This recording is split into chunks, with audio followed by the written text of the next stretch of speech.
तवज्जो मेरी तरफ। माँ की उम्र 70 के पार हो चुकी है। अब 70 साल जिस औरत की उम्र हो जाए, बताओ बुढ़ापे में उसे औलाद की कितनी जरूरत पड़ती है, औलाद की कितनी जरूरत पड़ती है बुढ़ापे में माँ को। लेकिन गौसे आजम की वालिदा है, कहती है मेरे लाल तू अगर इल्म हासिल करने बगदाद जाना चाहता है तो शौक से चला जा, मैं बुढ़ापे की आड़ तुझे नहीं बनाऊंगी। मेरे लाल जा नाना मुस्तफा की शरीयत को हासिल कर। लेकिन ये नहीं कहा माँ ने बेटा तू अब बुढ़ापे में मुझे छोड़ के जा रहा है, अब इस बुढ़ापे में मैं किसके सहारे रहूंगी, ये नहीं कहा।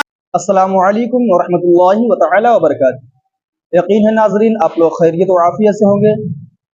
नाजरीन आज मैं आप सब के लिए एक बहुत ही खूबसूरत तकरीर का रिएक्शन वीडियो लेकर के आया हूँ, जो मुफ्ती फुरकान रज़ा मंजरी साहब क़िबला की है। बहुत ही खूबसूरत तकरीर है, आप सुने आपका ईमान ताज़ा हो जाएगा। और बहुत ही खूबसूरत अंदाज में हज़रत तकरीर करते हैं। आइए हम सब मिल करके उनकी तकरीर को सुनते हैं। ऐसा होता है, पीर की शान क्या होती है। गौसे पाक रजी अल्लाह तआला अन्हु की मोहब्बत में आने वालों, गौसे आजम का मकाम और मर्तबा देखो, गौसे आजम की शान देखो। आपने कस्बा जीलान के कुर्ब जवार में तालीम हासिल की, 18 साल की उम्र हो गई गौसे आजम की। अब गौसे आजम अपनी माँ से कहते हैं अम्मी अब मैं मदरसा तालीम हासिल करने बगदाद जाना चाहता हूँ, अब दीजिए तवज्जो मेरी तरफ। माँ की उम्र 70 के पार हो चुकी है। अब 70 साल जिस औरत की उम्र हो जाए, बताओ बुढ़ापे में उसे औलाद की कितनी जरूरत पड़ती है, औलाद की कितनी जरूरत पड़ती है बुढ़ापे में माँ को। लेकिन गौसे आजम की वालिदा है, कहती है मेरे लाल तू अगर इल्म हासिल करने बगदाद जाना चाहता है तो शौक से चला जा, मैं बुढ़ापे की आड़ तुझे नहीं बनाऊंगी। मेरे लाल जा नाना मुस्तफा की शरीयत को हासिल कर। लेकिन ये नहीं कहा माँ ने बेटा तू अब बुढ़ापे में मुझे छोड़ के जा रहा है, अब इस बुढ़ापे में मैं किसके सहारे रहूंगी, ये नहीं कहा मेरे गौस की वालिदा ने। याद रखो माँ बाप का मकाम और मर्तबा बहुत बड़ा होता है। माँ चाहती अपने बेटे को अपने पास रोक लेती, माँ चाहती गौसे आजम को बगदाद न जाने देती, वहीं पर रोक लेती। लेकिन माँ ने नहीं रोका गौसे आजम को। ये नहीं कहा बेटा अब इस उम्र में मुझे छोड़ के जा रहा है, बेटा अब इस उम्र में मैं किसके सहारे पे रहूंगी, ये नहीं कहा गौसे आजम की वालिदा ने। इतना याद रखना पूरी जिंदगी बेटा अपनी माँ के 3 एहसानों का बदला नहीं दे सकता। पूरी जिंदगी बेटा माँ बाप की खिदमत करता रहे, लेकिन 3 एहसान माँ ने ऐसे कर दिए हैं औलाद के ऊपर कि बेटा पूरी जिंदगी अपनी माँ की खिदमत के लिए वक्त कर दे, लेकिन फिर भी वो एहसानों का बदला नहीं चुका सकता।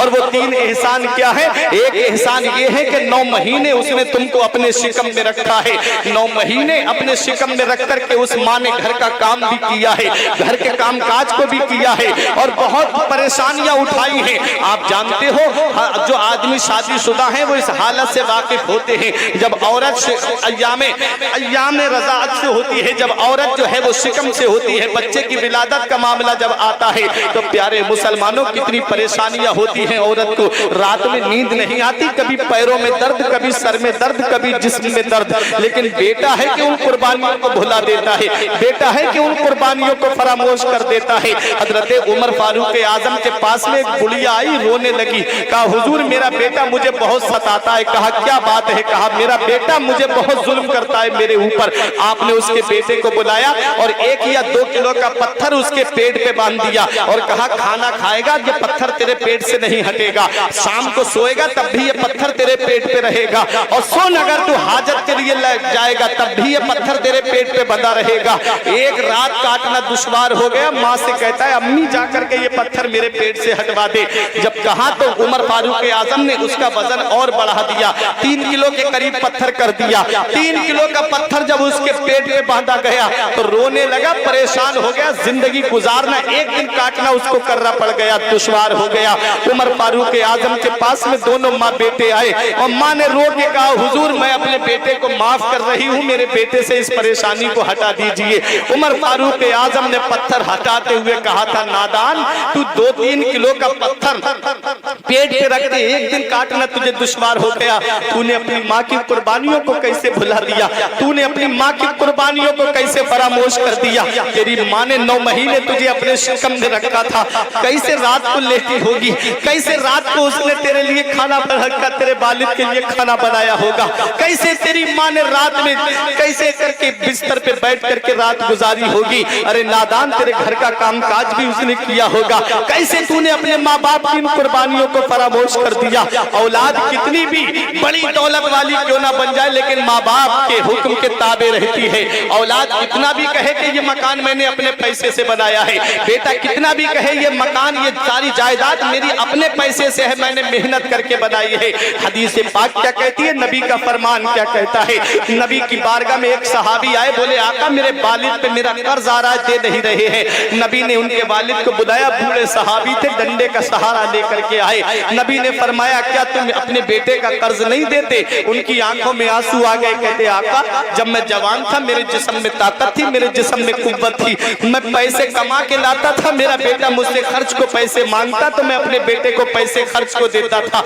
आज भी बेटा अपने बचपन पे गौर कर ले कि माँ बाप कैसे अपनी औलाद के लिए क्या क्या करते हैं। अरे नादानो सोचो तो सही, आज तो दौलत का दौर है, पैसे का दौर है, तरक्की याफ्ता दौर है। जरा आपसे 30-35 साल पीछे पलट के तो चलो, कैसा गरीबी का दौर था। बाप नंगे पैर चलता लेकिन तुझे चप्पल ला करके देता। बाप अपने जिस्म पे कपड़े ईद को नहीं बनाता था लेकिन तुझे ईद पर नए कपड़े ला करके देता था।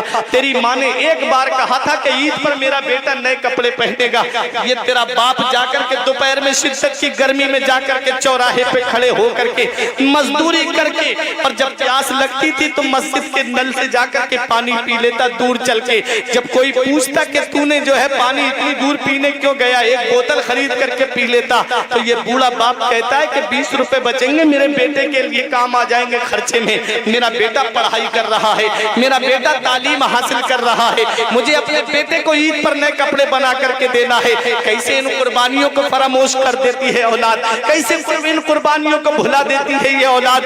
याद रखो कयामत के दिन हर चीज का हिसाब देना है। क्या इसी दिन के लिए औलाद को माँ बाप जवान करते हैं? क्या इसी दिन के लिए औलाद को माँ बाप पालते हैं कि बुढ़ापे में औलाद माँ बाप का बिस्तर घर से बाहर कर दे?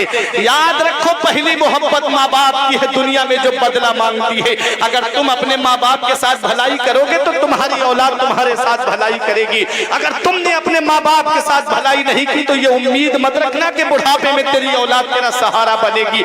ये दुनिया ही में मेरा रब इसका बदला दे देता है। प्यारे मुसलमानों, हदीस पाक क्या कहती है? नबी फरमाते हैं हुमा जन्नतों का हुमा नारों का, तेरे माँ बाप तेरे लिए जन्नत भी है और तेरे लिए जहन्नम भी है। अगर माँ बाप की खिदमत करेगा तो अल्लाह जन्नत अता फरमाएगा और नाफरमानी करेगा तो अल्लाह ताला जहन्नम में। माँ बाप है, आज औलाद फरामोश कर देती है माँ बाप की कुर्बानियों को। पता तो तब चलता है, माँ बाप की मोहब्बत का पता तब चलता है जब इंसान खुद बाप बनता है, जब खुद की औलाद होती है ना, जब वो बीमार पड़ती है बचपने के आलम में, तब जाकर के डॉक्टरों के घरों के चक्कर काटता है, परेशान फिरता है। डॉक्टर साहब मेरे बच्चे को देख लीजिए। अगर भांगा डांडी के डॉक्टरों से फायदा नहीं होता तो जहानाबाद लेके जाता है, वहां भी फायदा नहीं होता तो पीलीभीत भागता है, बरेली के हॉस्पिटलों में लेके भागता है। और क्या कहता है डॉक्टर साहब, जमीन बिके तो बिक जाए, मकान बिके तो बिक जाए, घर बार बिके तो बिक जाए, प्रॉपर्टी बिके तो बिक जाए, लेकिन मेरे बेटे को कुछ नहीं होना चाहिए। आज तो तरक्की याफ्ता दौर है, आज तो हर घर में आपको मोटरसाइकिल मिलेगी, आज तो अक्सर घरों में आपको कारें मिलेंगी, आज तो सवारी का इंतजाम बहुत अच्छा है। 30-35 साल पीछे पलट के देखो, किसी किसी के घर में मोटरसाइकिल हुआ करती थी।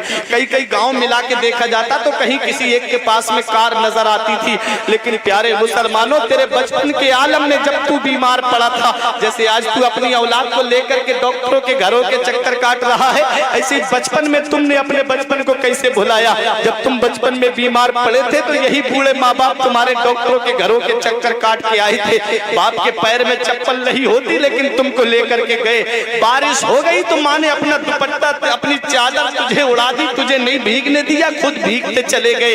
रास्ते में नाला या दरिया आया तो खुद तो पानी में भीग गए, लेकिन बेटे को ऊपर उठा दिया कि मेरे बेटे को कोई तकलीफ ना होनी पाए। प्यारे मुसलमानों, आज बेटे के पास थोड़ी सी दौलत क्या आ गई, आज थोड़ा सा पैसा क्या आ गया, आज थोड़ा सा रुपया क्या आ गया, माँ बाप की कुर्बानियों को फरामोश कर दिया। कहता है मेरे माँ बाप ने मेरे लिए किया क्या है? अरे सबसे बड़ा एहसान तो यही है तेरी माँ का कि उसने 9 महीने तुझे अपने शिकम में रखा। और नबी करीम सल्लल्लाहु अलैहि वसल्लम का फरमाने आलीशान है। नबी फरमाते हैं कि जिसके माँ बाप उससे राजी है उससे अल्लाह भी राजी है, उसका रसूल भी राजी है, और जिससे उसके माँ बाप नाराज है उससे अल्लाह भी नाराज है, उसका रसूल भी नाराज है। प्यारे मुसलमानों, ये माँ बाप कितनी बड़ी अल्लाह की नेमत है, बहुत बड़ी अल्लाह की नेमत है। इनकी मोहब्बत का पता तो हमें तब चलता है जब ये साए हमारे सर से उड़ जाते हैं। आज अगर माँ बेटा बाहर घूमने दोस्तों के साथ चला जाए और माँ फोन करके पूछ ले मेरे लाल अभी तक घर पे नहीं आए, कहाँ हो, तो बेटा गर्जदार लहजे में कहता है क्या माँ फोन करके परेशान करती रहती है। मेरे भी तो कुछ शौक है, मैं दोस्तों के साथ आया हूँ। और जब गुस्से में बेटा फोन काटता है ना तो उस माँ के दिल से पूछना कि उसके दिल पे क्या बीती होगी कि जिसका लाल अभी तक घर के दरवाजे पे नहीं आया। नजरें लगी हैं, बाप भी करवटें बदल रहा है कि मेरा बेटा अभी घर में दाखिल नहीं हुआ है। माँ की भी नजरें लगी, अभी बेटा लेटने के लिए नहीं आया, बेटा है कि दोस्तों के साथ में मस्ती कर रहा है। याद रखो, आज हम आपको बताते हैं, ये अकील भाई है कि अल्लामा नदीम हशमती ज़ाविन, इन लोगों से पूछिए जब ये जलसे करके रातों में जाते हैं। हम आपको अपनी बात बताते हैं। बीबी है, बहुत मोहब्बत का दावा करती है, औलाद है, बड़ी मोहब्बत का दावा करते हैं कि हमें, बीबी कहती है शौहर से बड़ी मोहब्बत है, औलाद कहती है बाप से बड़ी मोहब्बत है। लेकिन हमने देखा है कि मोहब्बत सच्ची किसके अंदर होती है, जब रात के 2 बजे, कभी 3 बजे, कभी 4 बजे के टाइम पे जब जाते हैं ना, दरवाजा खटखटाते तो बीबी की आवाज नहीं आती है अंदर से, या तो माँ की आवाज पहले आती है या बाप की आवाज पहले आती है। बेटा अभी दरवाजा खोलते हैं। ये बूढ़े माँ बाप जिनकी नजरें दरवाजे पे लगी रहती है, अभी मेरा बेटा घर में नहीं आया है। प्यारे मुसलमानों, जिस दिन ये साए सर से उड़ जाते उस दिन इनकी मोहब्बत का पता चलेगा।